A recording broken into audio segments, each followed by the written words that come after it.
Ce samedi 23 avril, à l'Athénée Royal d'Ixelles, se déroulait la 5e édition des Journées de l'Afrique, un événement organisé depuis 2009 par le Parti socialiste qui vise à mettre à l'honneur la communauté subsaharienne à Bruxelles. C'est le Parti socialiste qui organise les Journées d'Afrique. Pourquoi?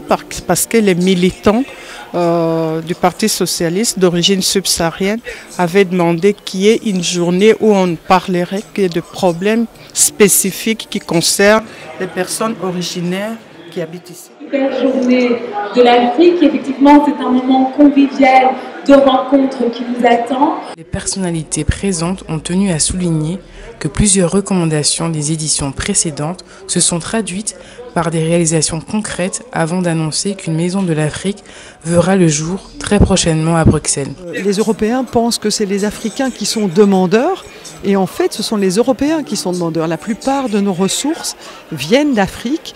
Nous épuisons les ressources africaines pour satisfaire les besoins européens et occidentaux. Le problème particulier que nous avions effectivement identifié au début par rapport à la communauté subsaharienne plus particulièrement, c'est la problématique effectivement de l'emploi, où il y avait beaucoup de discrimination.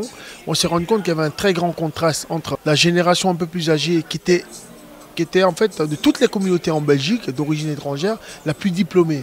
Donc les Africains subsahariens ont des diplômes et n'ont pas d'emploi. On a une partie, je dirais, plus culturelle avec des auteurs qui viennent parler de leurs livres, par exemple, ou qui viennent déclamer avec des musiciens, des peintres, des danseurs. Et donc, il y a un aspect culturel, il y a un aspect gastronomique.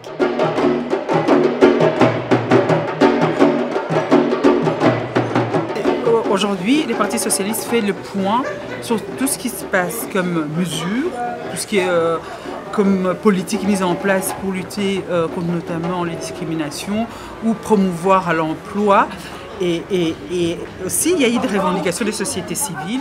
Coopération au développement décentralisé et partenariat économique avec les pays africains étaient les thématiques phares abordées lors des 3 grands ateliers organisés et animés par des experts et les personnalités politiques. Aujourd'hui, c'est une preuve, c'est une évidence carrément de montrer justement une présence forte de l'Afrique ici en Belgique.